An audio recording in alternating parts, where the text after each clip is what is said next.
So today's video is going to be something a little new. I'm hoping to do a few more of these as time goes on, but what I'm doing is discussing a goddess, giving a little bit about the history and modern points of view with her. And I've chosen to do Lilith because, of course, I named my store after her. She is a very special goddess to me. I really love her, and I will be doing some strong female goddesses in the lineup as I go. Hint, the next one's gonna be Hecate, so watch out for that. But today we're gonna be discussing Lilith. So she is just an enigmatic goddess because her history is so confusing almost. Like there isn't an actual history of her. Like most goddesses, we don't have a definitive story with her, but it comes from multiple areas. But Lilith is one of the originals. In what I mean, she goes all the way back to Sumerian beliefs and lore, which is from Mesopotamia. So we've got quite the collection here. I'll tell you a little bit more about it as we continue in this video. So her enigmatic nature, she is dark. She is what was considered evil for a long time, but she has a very different image today. So where we begin with this history lesson is in the Bible. So in Catholic and Christian beliefs, Adam was created from clay, and then his wife Eve was created from his rib. And she was created to be the perfect, subservient, obedient wife. It's great. So there is actually no real mention of Lilith in the Bible.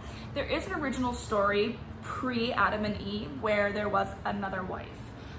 But most people who follow these religious beliefs tend to just link them together, and Adam and Eve were husband and wife, and simple as that. And then we get to the apple, the infamous apple. There are some beliefs that the snake that convinced Eve to eat the apple, and thus getting Adam and Eve kicked out of the Garden of Eden and creating the world of sin. Some people believe that that snake was Lucifer. Others believe that it was Lilith. Whatever.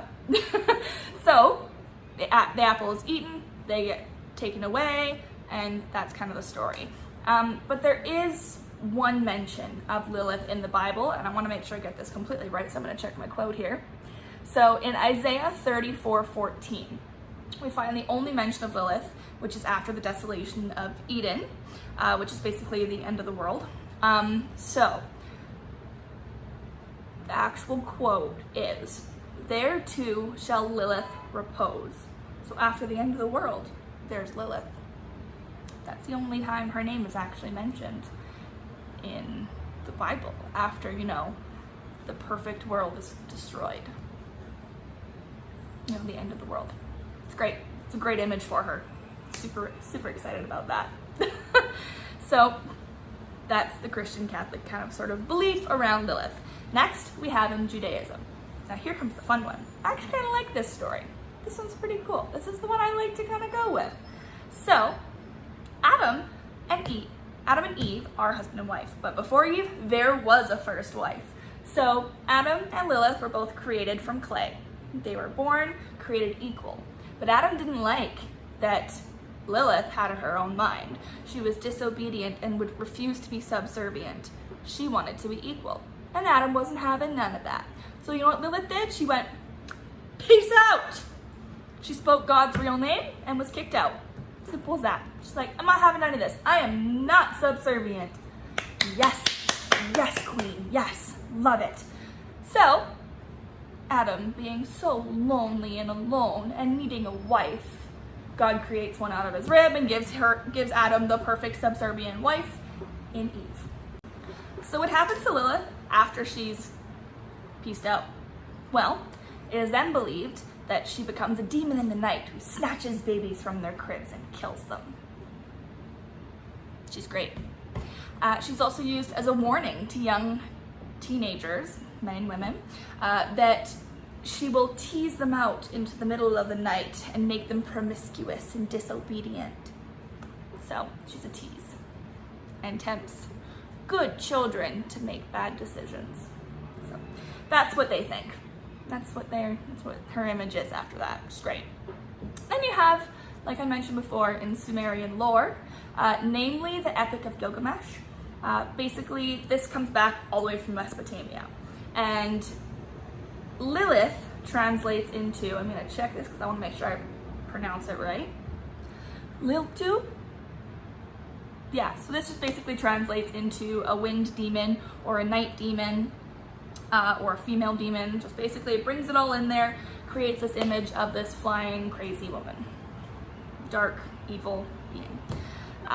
So that's kind of the basis, the creation of her image, and then it continues. So then you have some more negative imagery, and that comes through Aleister Crowley. He appears in his De Arte Magica, whatever, and she appears as a succubus. Now what a succubus is a female demon, well, female sex demon. So another great imagery of a strong, independent woman. She's a sex object, and she takes advantage of men. It's great. It's another great image of her. Some people also would call her the vampire mother, or as we know from popular culture, like TV shows, she is the mother or queen of demons, mother of monsters, all that great stuff. So, coming more into the modern imagery, you have theistic Satanists who call Lilith the goddess of independence, which is what I kind of like. I like it. The goddess of independence. So this just leads us to the more modern image of Lilith, which is strength, self-strength. So after being demonized for centuries by different churches, Lilith has grown into a more flattering image, one that symbolizes freedom, independence, feminine power, ferocity, defiance. She's just the woman who will not do what you say just because you say it. She does it because she wants to do it. I love it, love it. She encourages women to trust their instincts, to cultivate autonomy for themselves, which is independence. Love it, love it. And she also encourages women to have self-respect, to grow that self-respect, and to maintain their self-respect. So we now see Lilith as a woman who was punished for demanding equality. She is easy to identify with now as a woman in modern times. We are actively moving away from a patriarchal society. I'm not going to get too political here because that's not what this channel is about. But as we move away from a man's world into a man and woman's world, Lilith is a really important goddess for me at least, to sort of identify with. She is a goddess that speaks up and demands to be treated with respect. Can't complain about that. Even if you look at the old history stories of her origin, I'm still like, yes, I love it. She demands respect, and I really appreciate that. So I'm sure women who are watching this channel, you might understand a little bit about the pressure to be obedient, to be subservient, to be lesser. We get it. We feel it. We understand the disrespect. But Lilith encourages us to stand up and get angry about it. She encourages us to take back our power. And we do that every day as a witch. I love it. So she gives us a figure, an example of a woman who says no and is still powerful for it. She's even more powerful for it. She is no longer just the wife of Adam. She is Lilith, goddess of the freaking night. I love it. I love her so much. So I want to quickly read you a quote that I found online to sort of wrap up this episode, because I read it online and it really sat with me. And this is when I was I've had it for a few years now. When I was first, tiptoeing into the world of witchcraft and really unsure about this whole finding your deity, and this one just really spoke to me, and it stuck with me since the beginning, and I love it. And this is kind of what made me want to name my channel after her. So I'm going to read it out. Lilith tells us to take back our power. She calls to us to stand in our truth. Embracing our darkness and our light equally, she tells us to stop playing small and being afraid of burning too passionately for worry of being misunderstood in the eyes of others. Our fire is not for them. Our fire is for us. I love it. Our fire is for us. Your fire is your own. You can tell I'm really passionate about her. I love Lilith so much. And I hope you do too. So that is kind of my little history wrap up. Please write down below in the comments if you want to see me do a specific other goddess or god. I will try to incorporate all that in, but next up is Hecate. So I'm really excited about that one too.